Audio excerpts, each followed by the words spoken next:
Good afternoon, everybody. It's Wednesday, the 4th of September. It's what should have been Best Agent Day. I'm Charlie Lambden. I'm the founder of Best Agent. And this video is intended for the agents especially, but everyone who was involved, was going to be involved with today, so that you can understand the reasons why we ended up with no choice but to cancel it. Now, before I get into it, I want to make one thing perfectly clear. I accept 100% responsibility for the failure of the event to proceed. There will be no excuses from me. It's a failure and a waste of a lot of people's time. And for that, I'm sorry, and I regret it deeply. The reasons that led up to its unavoidable cancellation were that they were unavoidable. And I'm just going to give you a very brief so for those of you who don't want any more of your time wasted than I already have, let me just give you a 2-minute version, and then for those of you who want a bit more detail, maybe another 10 minutes explaining exactly why this happened, especially when I put so much effort and publicity and emphasis on the importance of it. Best Agent Day was going to be an all-day long event, packed with, as far as I'm concerned, the best speaker lineup of any estate agency event that I've ever been to. And it was going to mark a turning point for agents who seek to operate with transparency and integrity, a turning point in transaction volumes, a pushback against the worst kind of deliberate excessive overvaluing, an increase in transaction volumes, which benefits everyone, movers and agents alike. And the proposition from Best Agent and why we were hosting this day was that we're launching the Best Agent Public House Price Index to bring transparency to house prices that helps to combat the worst overvaluing, and in so doing speeds up transactions to everyone's benefit. Now, the short version of this, I'm going to use an aviation metaphor. Some of you will know I'm a pilot, and every time you fly, you have to make a decision about whether you're going to fly or not. And one of the common, and I'm oversimplifying here for any pilots watching, I'm oversimplifying here, but roughly speaking, there's a kind of 3 strikes and out, 3 strikes and you don't fly. And what I mean by that is, if you got, let's say you got 3 things, the plane's got to be okay, the pilot's got to be okay, and the flight plan, in other words, the weather and the conditions that you're flying have got to be okay. Now, if one of those is slightly compromised, most pilots will typically fly as long as it's still safe. They're going, that's okay. We can absorb a small minor technical issue with the plane and still fly. That happens every day. If the pilot's not feeling, the pilot's not feeling great, again, if that was the only issue, but everything else was tickety-boo, you might still fly. And if the weather, say, if everything else was okay, but the weather was a bit iffy, but marginal, you'd probably still fly because you've got your back out, depending on your skill level and qualifications and stuff. And maybe some pilots, especially professional pilots, will fly if 2 out of those 3 aren't great. Right? There's a slight compromise with the plane, slight compromise with the weather, but the pilot's okay. You're going to press ahead. But when you get 3, and again, I'm oversimplifying to make this point, when there's something wrong with the plane, on its own, not a problem, but something wrong with the pilot and something wrong with the weather as well, that's when you go, you know what? We're not going ahead. We're not going ahead because it'll be the likelihood of it being a crash is too high, and therefore you don't push it, and you make the decision not to take off. And that's what happened on Monday afternoon this week. I was left faced with a set of accumulating issues, and the 3 areas for me were my team, the Best Agent team, everyone involved in the event, the Best Agent tech, and the actual talk itself, the content of the day, and the plans and the execution of the content of the day. And for about a little over a week, there'd been little problems starting to mount up on all 3 of those areas. But I was so committed to it, like, no matter what happens, the show must go on. We carry on. And I can't go into too many personal details because it's private personal information. But on the team side, there were multiple issues, some of which I will accept responsibility came from me pushing my own team too far for too long. Some of us have been doing 7 days a week for over a month in preparation for this event, and there isn't any one of us that hasn't been adversely affected by that. One of the team just a week ago, and this was a member of the team who was pivotal to the day itself, absolute backbone of the event itself, received a very serious diagnosis of a potentially life-threatening condition, and as we speak today, is actually in hospital. And even when I first got that news, I was like, okay, we've got to find a way, to carry on. But the problems, smaller problems, kept mounting up. And in a nutshell, my team was down, meaning that some of the tech that was essential to the day was not going to be ready. We could have pressed on, but it would have compromised the whole point of everyone coming to the day. And the other thing that happened was that a lot of the people who were registered for the day, I mean, thank you to all of those of you who registered, had started to say, oh, Charlie, I've got really important appointments. Will we be able to watch a recording afterwards? And they stopped treating it like an event they would have gone to.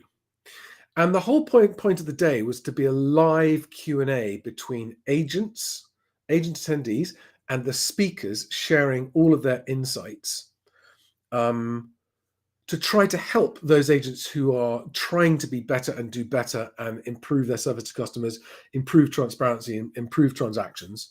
The whole thing was supposed to be an agent-only, private, live Q&A. The first question people have been asking me is it going to be rescheduled? And the answer is that in some way, shape, or form, yes. In the same format, probably not. Because one of the things that I realized is that unless people are going to take the day off, do no appointments, no valuations, no viewings, no phone calls, and actually go and attend an event, the commitment necessary to make the event work isn't there. That's one lesson. Secondly, asking people to have an entire day sitting at their computer, which is what it would have been, turned out to be actually a bit too much of an ask, because people are like, well, I'd love to watch it all, but do I have to sit on my computer for 10 hours watching this? That was a bit of feedback. And then thirdly, from conversations I had with some of the speakers about the direction and tone of the talk, it also started to materialize that there were things that could be better about that. Any one of those things on its own, we would have gone ahead. But I mean, as I sit here talking to you now, I've got a splitting headache. I've had it's been an incredibly stressful few days. I've felt terrible about all the supportive people who have gone out of their way and put time and effort into helping promote the event, especially among the speakers. The speakers who were the first people that I told that we had no choice but to cancel. I was really worried that they'd be quite justifiably pissed off about it because of the preparation, the time commitment, everything else. But they've been nothing but supportive and understanding. And so to each and every one of you, I haven't had a chance to contact you individually, but to each and every one of you, thank you, and deeply grateful from the bottom of my heart that you've been so understanding and supportive and have said, listen, whatever happens, next time out, count me in. And so most of all, I'm grateful and genuinely touched by the support. And some of those, for those of you watching who don't really understand too much about the industry, some of the speakers joining us, most of them, but some especially, were really, really high-powered, major influential players in the whole industry who were lending their support and their wisdom and their opinions to this event and giving it real weight and credibility. So it's no small deal to have to, when they've made time in their day for the event, to have to cancel and waste their time. So humble and sincere apologies to every one of you that I've inconvenienced. My second apology is to all of the agents who are registered, and we did try our best to send out the fact that it had been cancelled. Some of you didn't get that message and were messaging me this morning going, what's happening? Where is it? And I'm very, very sorry to all those of you who did put time in your diary for the event. And we're looking forward to it and are disappointed. No one is as disappointed as me, I can assure you. I'm the most disappointed of everybody. But that's not to take away the fact that there are a lot of disappointed people. There is a silver lining to this, which I'm going to come on to in a minute, but there's one more apology I need to make first.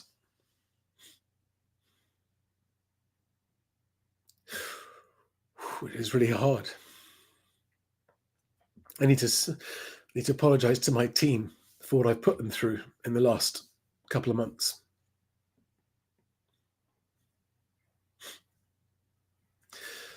I've asked more of you than it's anyone's right to ask, and you've all stepped up to the point of breaking, and I'm sorry. But it wasn't for nothing, and all the work that we've done is not for nothing. It's all setting us up for the next phase of what we're doing with BestAgent, which is to bring transaction and transparency to the housing market and improve it for everyone, agents and movers alike. But one final time to the speakers, I'm sorry, and thank you for your time and effort supporting the event, and thank you for your understanding. To the attendees who registered, the hundreds of you, I'm sorry, and to my team, I'm really, really sorry.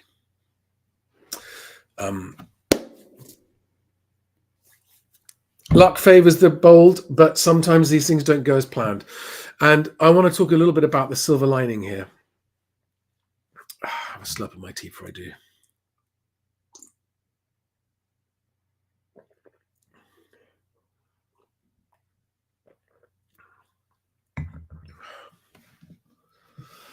Oh, thank you. There's those of you chiming in here saying you've had your offers accepted using my template. Thank you, thank you, thank you. It's such good news. Those of you in the live chat who are watching, and the agents there as well, especially Daniel. Hi there. Indidal, hi Daniel. Other Daniel. Marcel, hi there. Okay. Why do I think it's a silver lining? Okay, so this is now going to be boring for most people, but for those of you who are interested, I'll explain why. I think that when we look back on the fact this day got cancelled and what it's going to turn into instead, I think we're going to look back on it as a good thing. So, as part of the publicity for the event, we were talking, myself and my PR representative, been talking to journalists.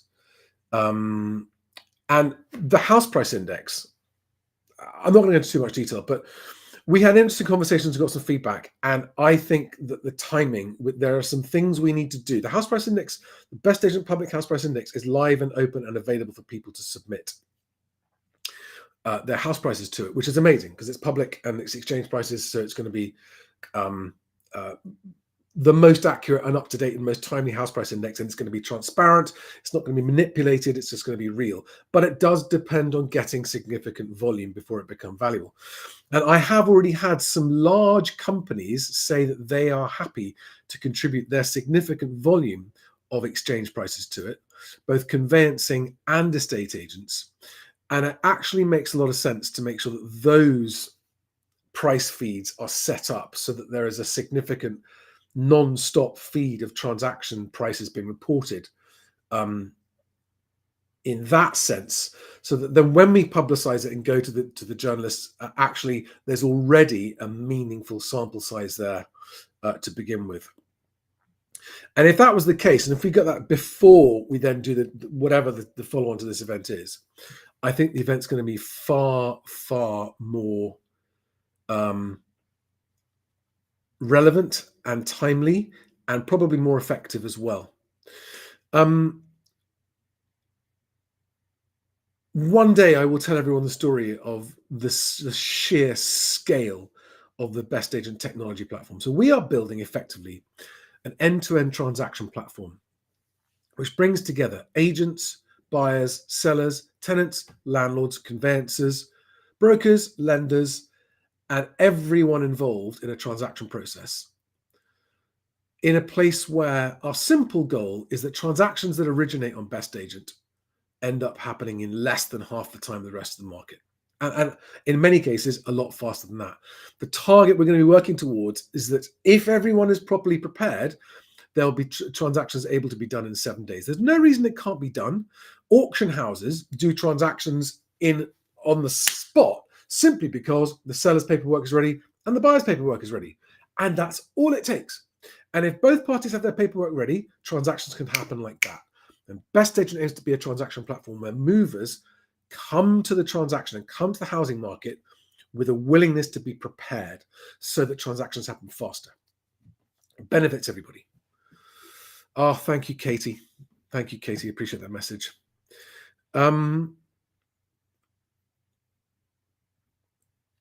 Yeah, Stacey, thank you. Appreciate that too. So, yeah, you guys are distracting me with your nice comments. Thank you very much. But yeah, the tech, the size of the tech, the scale of the tech, the data, the transaction platform, the win-win-win, and the transparency. And the only losers here, the only losers as a direct consequence of BestAgent's eventual success and penetration of the market will be businesses who knowingly deceive customers to trick them into contract signing. Okay? And I don't think anyone objects to that, do they? The only losers will be the businesses who knowingly trick customers into signing contracts, not because it's in the customer's best interest, but because it's in the companies. And there are some agents like that. There are some conveyancers like that. There are some mortgage brokers like that. And the whole goal of BestAgent is that it will become the place people go because they want to find professionals that they can trust. And our job as the overseers of BestAgent will be to make certain that that trustworthiness exists and is monitored and on a constant ongoing basis. So it's not like you prove yourself trustworthy once and that's it, you're considered trustworthy forever. No. And the technology exists, and this has been done in other industries to great effect. The technology exists to ensure this happens. And so this means that all agents are welcome if you come to BestAgent saying, I may have a checkered past, but from today onwards, I operate with integrity and transparency, and I'm going to be someone that my clients can trust. And the same with movers, because this is the problem, right? This is what doesn't get talked about very much, is that there are as many, in any group of people, you get the really great people, you get the people in the middle, and they get the really bad behaving people, okay? And amongst movers, one of the things that agents put up with, which you never hear about in the media, but it's incessant and endless, is agents putting up with movers behaving appallingly badly. Appallingly badly. And to enormous expense, to the enormous expense of whole chains of transactions, whole chains of agents, buyers, and other movers. You get people who behave in a truly disgusting way. And I'm not talking about the people who end up with life forcing them into having to make a regrettable withdrawal. That's different. But there are people who just avoidably cause real strife when they're moving. Buyers and sellers, landlords and tenants. And so BestAgent will be working as hard to filter out those people as it will be to filter out the dishonest practice amongst the worst offending agents. All right, because the whole idea is that for a marketplace to work well, it's got to be fair and balanced. Okay, and there's no good getting one side to behave well if the other side still behaves badly. It's got to be both. And as someone who's been a provider of estate agency CRM systems to estate agents for over 20 years, and I've seen up close and personal in real life and also in the systems and the data, just how badly some people behave.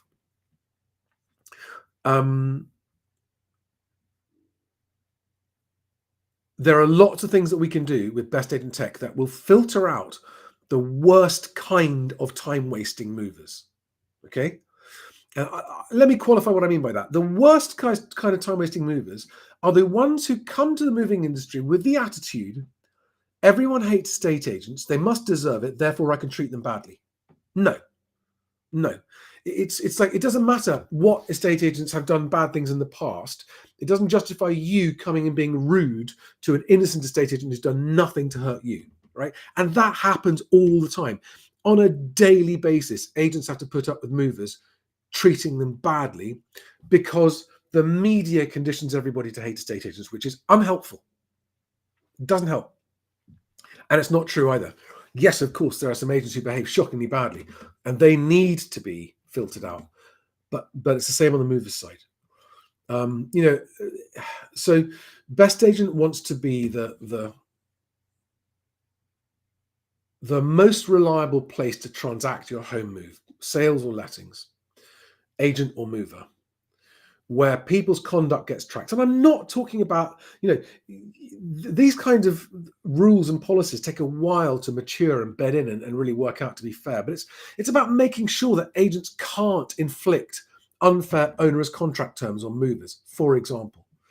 And it's about making sure that if there are buyers who are consistently and repeatedly taking the piss in the way that they deal with agents, and we can see that happening, then they're going to get banned from the site, and they just won't be able to use the site. And we will be actively protecting agents' time from being wasted by those kind of movers. And where you get agents behaving badly and doing dishonest things, again, they will get warned depending on the severity of whatever it is they're doing. And we will be within our rights to ban agents from BestAgent. Basically, what will happen is consistently good behavior with good outcomes will get rewarded, because that's what's supposed to happen in a free market. But this market has become horrifically over manipulated by a small number of large, powerful organizations who aren't doing it intentionally, but they're doing it out of a necessity to stay in business. There's some big companies getting massive hits to their profits. I mean, Barratt Homes out today, I think 75% drop in profits. Connell's estate agents just announced they had an 84% drop in profits last year. So these companies are being forced into positions to behave in ways that are in their best interests, right? So that's fine, but you can't do it at the expense of other people. That's the point. Thank you, Mark. That's a really kind comment. Appreciate it.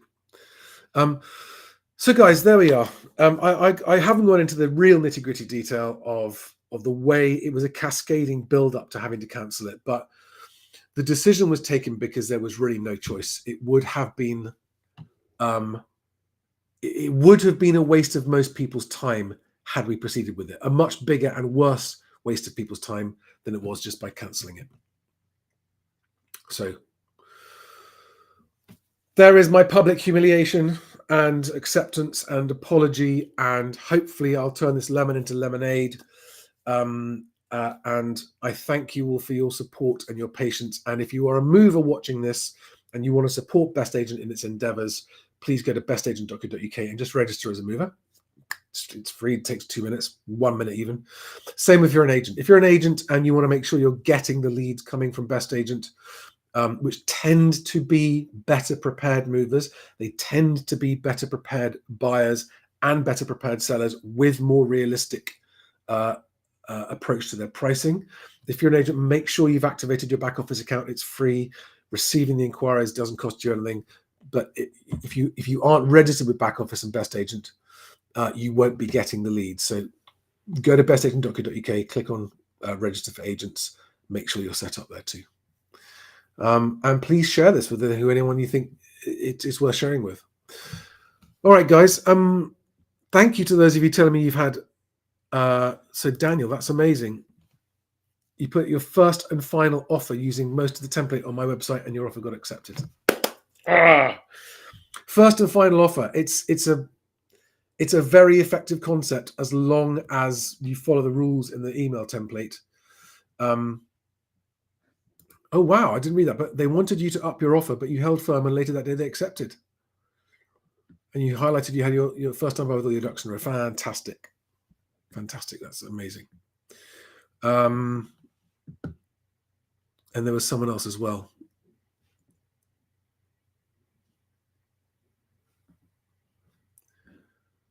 Right. No, I'm going to call it there.